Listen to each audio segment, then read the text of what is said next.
Pythagorean theorem. What is it? Okay. Oops, that's right. I have a couple. A squared plus b squared plus c squared. There's your Pythagorean theorem.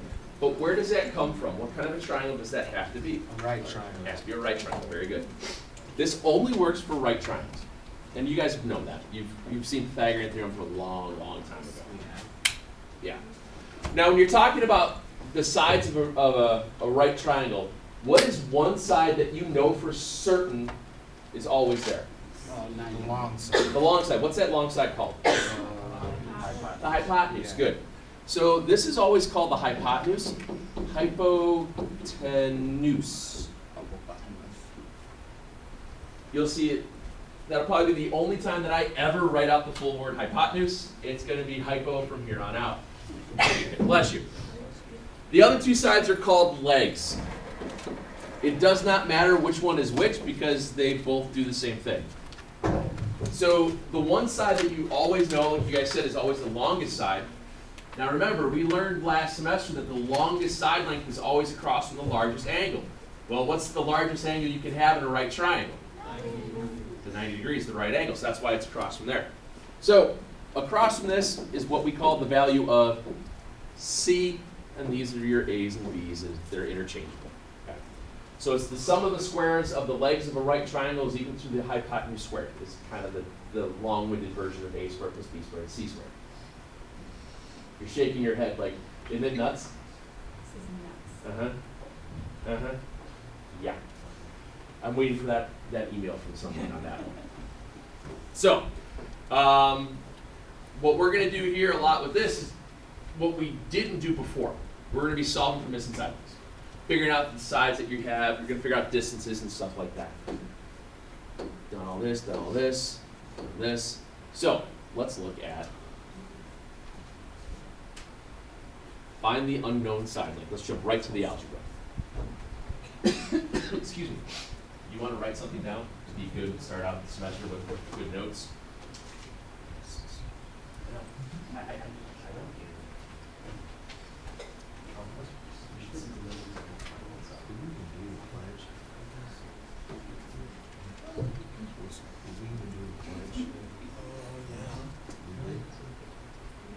I don't know.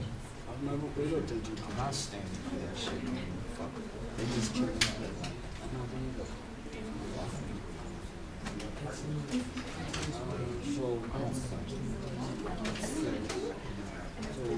Yes. Line squared And there's some that weren't ready for it. Yes. All right, so when you start these things out, ladies and gentlemen, the first thing you want to do is just label your parts. Here's your A, a B, and a C. So x squared plus 9 squared is 15 squared. So right off the bat, you can do this one of two ways. Your calculator can do all of this work, or you can press some buttons and rewrite it. If you rewrite 9 squared, what do you get? 81. Yes, you will. 15 squared is 225, right? And now you're just at a two-step algebra problem. Subtract the 81, what do you get? And then, how do you undo squaring? You square root. Okay.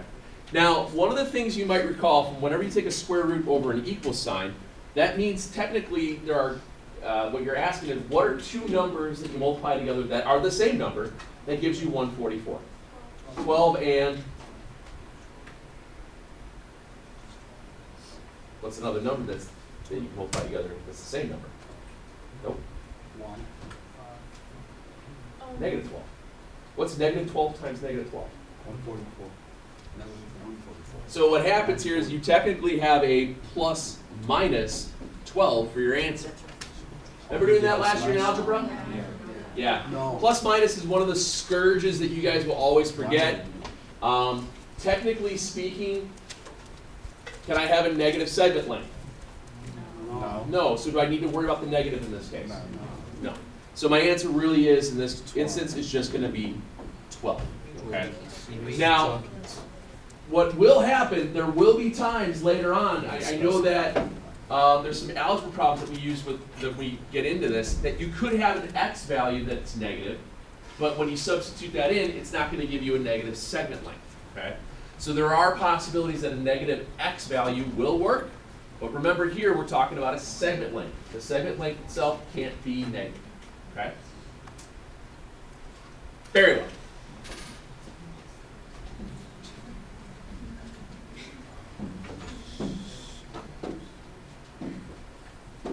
Do these two, please.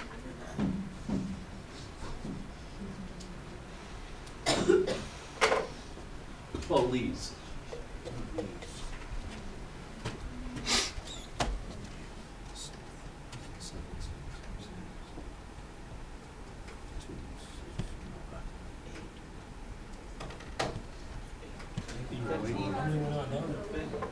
So we went 8 squared, x squared, 17 squared. Hey, didn't it matter if I put 8 squared first or the x squared?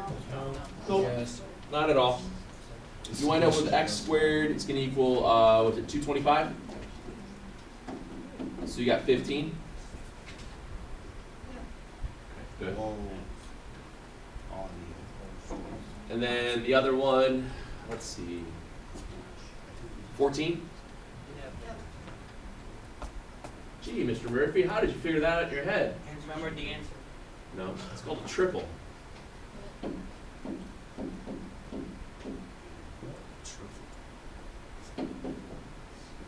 Triples. Triples are, we talked about this last semester. Remember I talked about the 3, 4, 5? 3 squared plus 4 squared is 5 squared? Oh, yeah. Well, what's 3 squared? Oh, 9. What's 4 squared? 16, 25. So what's 9 and 16 is 25.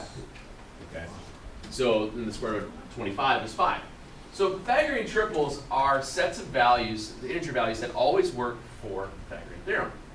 Now, it's not something that really is hammered into you guys as much as it used to be, because nowadays it's really, really fast stuff. There's more often than not, people are always using calculators instead of trying to go through and work through some of these stuff in your head. Now, when you get into Algebra 2, when you get into the trig units, knowing some of the triples will help you out with writing out parts of the unit circle when you're trying to solve for bouncing things in different quadrants and whatnot, but that's something different.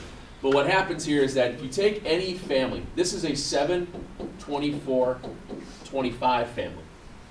If I take those and I double it, you get 14, 48, and 50. Any multiple I give to a triple, as long as I'm consistent throughout all of them, the Pythagorean theorem still will hold true.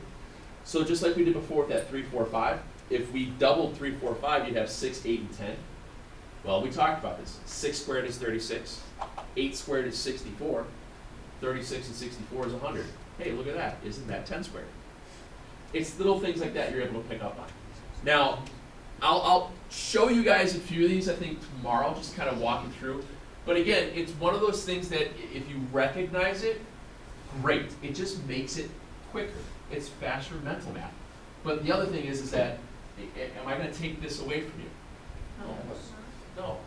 All right? That's why I keep saying you got to have this with you each and every day. You have to have this calculator because it does the radicals. It works through all of it for you.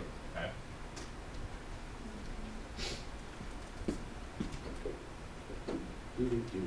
Let's see. Let's do a couple more algebra ones.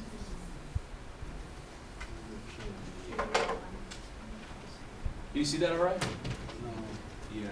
All right, so again, this is where when we get going into some of these, where you have, let's see, 8 squared, bless you, x squared is 12 squared, bless you. So x squared is going to equal 144 minus 64. What is that, 80? Now, when you take the square root of 80 in the multi-view calculus or yours, you get a simplified radical. You don't get decimals. Now, if you hit the square root button, you got something really close to 9 as a decimal. But if you hit it the other way around, it's going to be what? So 4 goes in there, 20, so it'll be 16, 4 root 5? Yeah. So you get 4 root 5. The calculator does that. This is what we call an exact answer. Okay? Those are exact answers. Those are the types of things that we're going to utilize throughout the rest of the semester. It is always going to be assumed that I'm going to ask you guys for an exact answer, unless I specify round to 2 decimal places, which means round to the nearest 100. All right. So more often than not, it'll be simplified radical form. Same deal here. We wind up with x squared is going to be 100 minus 25. I just moved some of that over, so you get 75, which is 5 root 3, I believe you get for that. Again, simplified radical form will do that for you. If you don't have that calculator, here's what this is doing. It's taking x squared is 75. When I take the square root of 75, I'm looking for what's called a perfect square that goes into it. The largest perfect square that goes into 75 is 25. So that's 25 times 3, and we know that the square root of 25 is 5. So you're using those, when you did that in Algebra 2 last year, you probably did like the factor trees. Very similar to the factor trees, but you're using it perfect square as opposed to prime numbers. And then the last one is, what, 12? How did I get that in my head? It's a triple. Yeah. 3, 4, 5. I noticed that 5 times 4 is 20, 4 times 4 is 16, so 3 times 4 is 12. Because of the idea that I was taught families of triples. If I take any one of these, if I take this family and I multiply it by the same constant, multiply them all by 4, you get 12, 16, and 20. And that still holds true to the Pythagorean theorem. But did you need to know that? No. Could you just use the calculator and press the buttons? Absolutely. And there's nothing wrong with that. The only reason why it's nice to know some of these triples, and like I said, we'll look at them tomorrow. The reason that it's nice to look at those is because, did you see how fast I was able to answer that question? It just saves time. That's it. It just saves time. All right? It's a great party trick. Yeah, I can do that in my head. Like when you're in a party. Oh yeah, because we Like sit. to tell everybody. Oh yeah, it's 12. Yes, sir. What's that? Oh yeah. Actually, you know what? We talked about this before. This one, the Pythagorean triples or Pythagorean theorem. That's the one thing that you will use over and over again when you're building houses or you're doing anything. I'm working right now in my basement and I'm framing in a bathroom.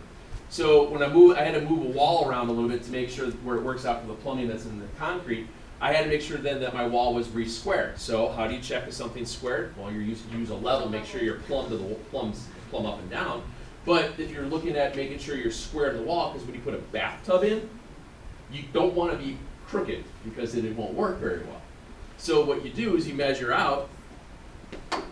So you've got your alcove wall like this. To make sure that I'm square here and here, I measure this way 3 feet. I measure this way 4 feet. Because the diagonal from there to there has to be how much? 5. If I go out any further, well, this won't work in the bathroom because it's only 5 foot wide, but let's say this was a longer wall. If I measured out 8 feet and then 6 feet, this distance then would have to be 10 feet. By doing that, I'm able to check and see if I'm staying on track of being square across between 2 parts. Because I could be somewhat square here, but the wall might have moved at some point as I'm going along the lines. That's why you see people measure, that's why they measure those out all the time. That's how that works. It's the easiest way to do it, to check and see if something's square. And then you work it and you go back the other direction as well and come back that way, just to check both sides. Math! Yeah, right?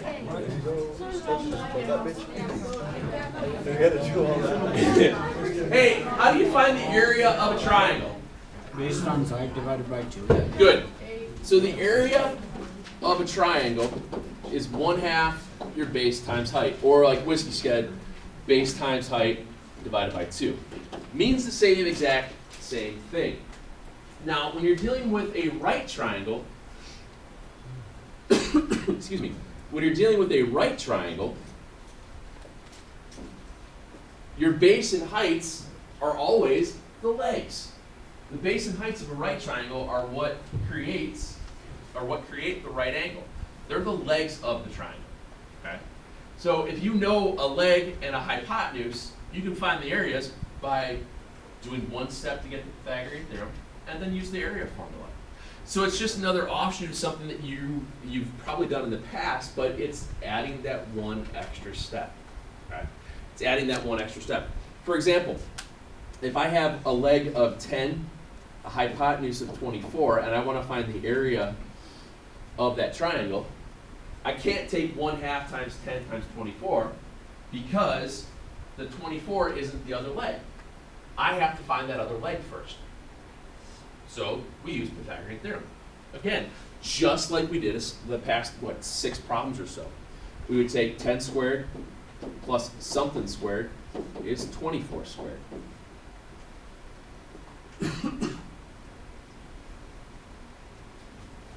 Let's see, 24 squared, is that 5?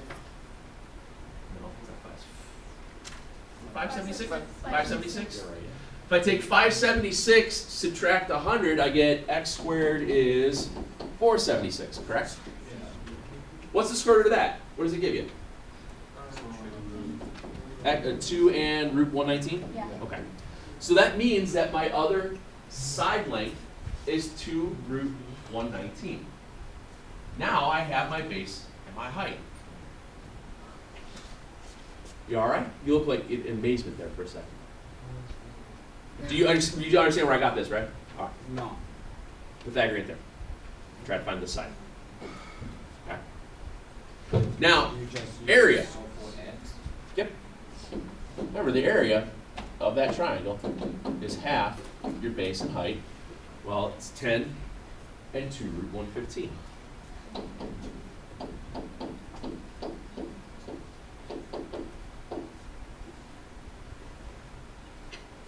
Throw it in the calculator, and it will actually simplify it out for you. All right? It does it.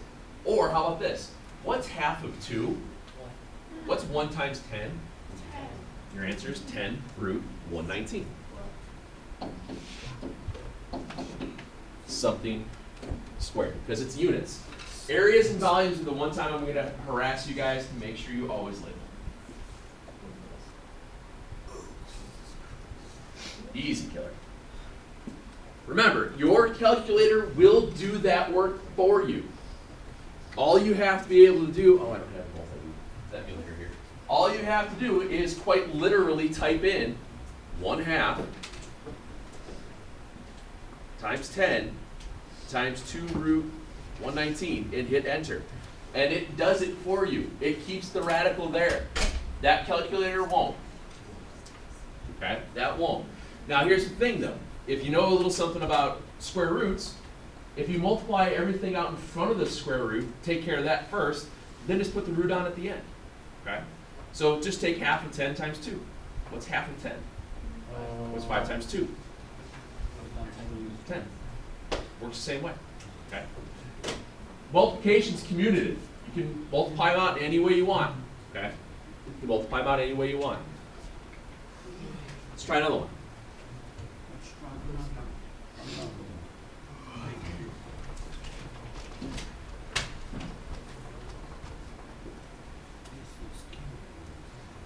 Same deal. There's a length and a height. Let's find the area of the triangle.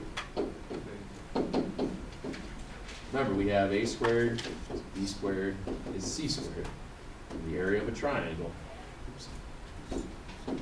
is half your base and height.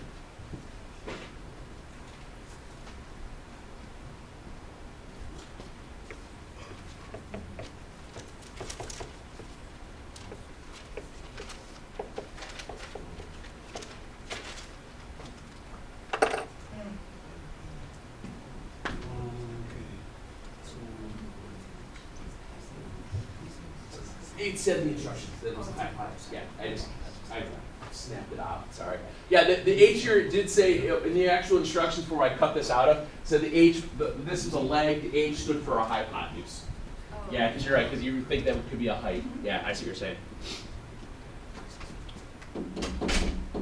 There. Hypotenuse.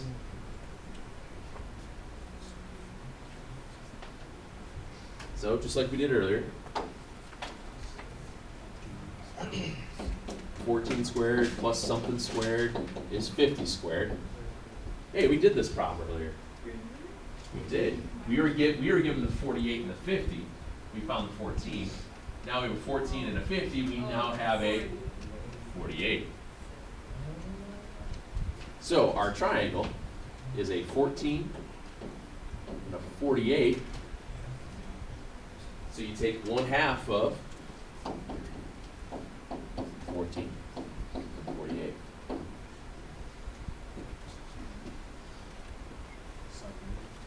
I don't know what it is. 20. 336? 336 something squared. This one's inches, yeah. Yeah, guys, don't forget, whenever you're doing areas or volumes, always label your answers. Okay, always label your answers. Now, this case was in inches, so it becomes inches squared.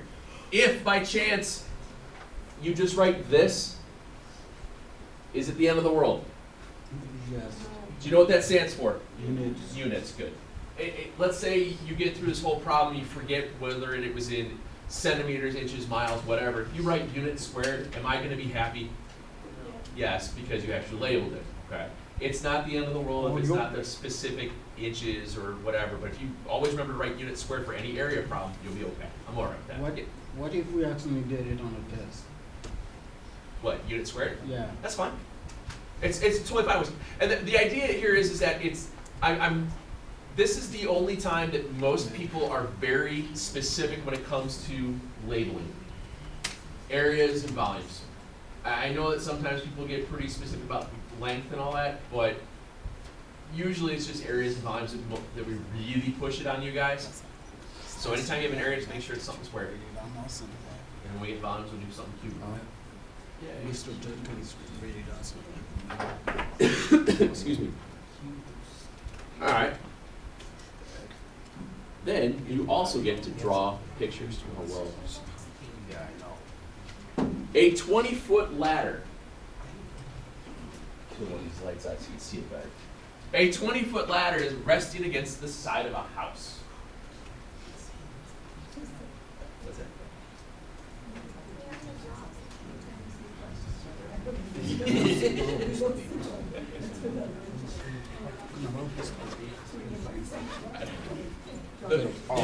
Yeah, exactly. Draw the picture. A 20-foot ladder is resting against the side of the house. The base of the ladder is 4 feet away from the house. Approximately, how high above the ground does the ladder touch the house? So, just so you're aware, a 20-foot ladder doesn't necessarily go up 20 feet. Because if you lean a ladder directly against the wall and try to climb it, if it's not anchored to the wall, you will fall off and hurt yourself. That's why ladders lean. It's crazy. So, here's what you want to do. You want to draw a picture so you know what you're looking at. We draw a house. Oh man, that's a house. Both need a door. Nice house. Tall. Where's Okay. the garden? Now, the ladder is leaning against the house. How tall is said ladder? Oh my gosh, you're doing a triangle. Oh my How far away is it from the base of the house? Wow. Oh my God. Wow! Math. Which means you're going to use what to solve for the height? The what? Whatever, how you say it. The Pythagorean? Yeah. You never wrote it out, so I know how to say it. Thanks. Thanks. There you go. Now, when you set this up, here's the case where they're saying approximately. If I see the word approximately, I want you guys to remember that means round to the nearest hundredth. The hundredth is how many decimal places? 2. Okay? So I take x squared, 400 minus 16 is 384. Yeah. Now, if I hit the calculator and I take the square root of 384, what do I get? I get 8 root 6. Okay. Now, here, do you know how to convert that to a decimal? No. Used to press the arrow. The double arrow button. Very good. That double arrow button will convert that then to the decimal. What do you get decimal then? How much? 19.6. Is that 2 decimal places? Oh, 19.6. What is it? 5.9? 5.9? Yeah, what comes after, just real quick so I can remind everybody, what comes after the 9? A 5, good. Thank you. So, now if I need to round this to 2 decimal places, it would be 0.6. It would be 0.60, so technically this would be 19.6. Okay? Now, if this was a 4, Then you leave it alone. you'll leave it alone, 0.59. If it's a 5 or above, it rounds up, okay? Just a reminder. So this would be, do you guys know what the symbol is for approximate? It's double squiggly. Doubles. Close-ish. All right? So approximate means 2 decimal places. Approximate. We will use that 2 decimals approximate stuff again probably next week when we get into our first round of trig. Because those, when we get to sine, cosine, tangent stuff, that's going to give you a lot of decimals. And we're always going to round to 2 decimal places for those. Okay? Let me give you some. What I'd like you guys to look real quick is on the calendar. I want you to also double check for me real fast if chapter 7 is open. I uploaded all the stuff during finals, but I didn't have anybody sitting next to me that had a Chromebook that didn't have my login to see if you can open the chapter 7. I want to make sure all the passwords and all that stuff are working. The 7.1 practice B sheet is on the website. It's on the calendar, actually. Remember where to find all that. I know it's been a while.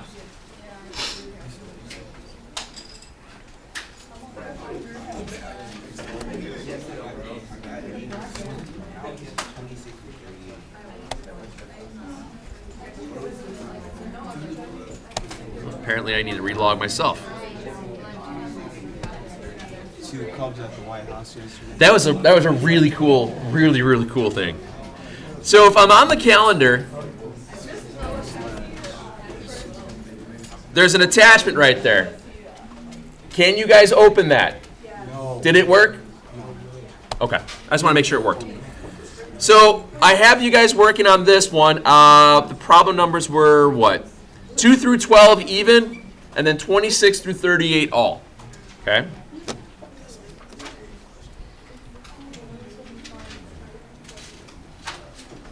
Two through 12 even.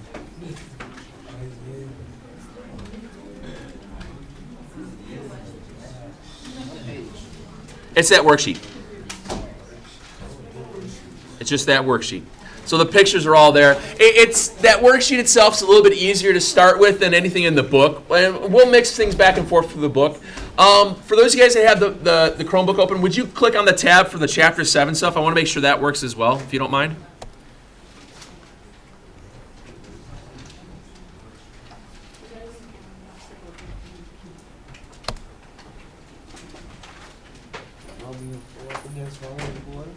Because I've uploaded all that and all the extra stuff.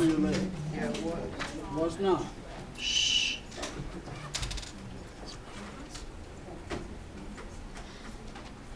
Yeah, let me know if it doesn't work, okay?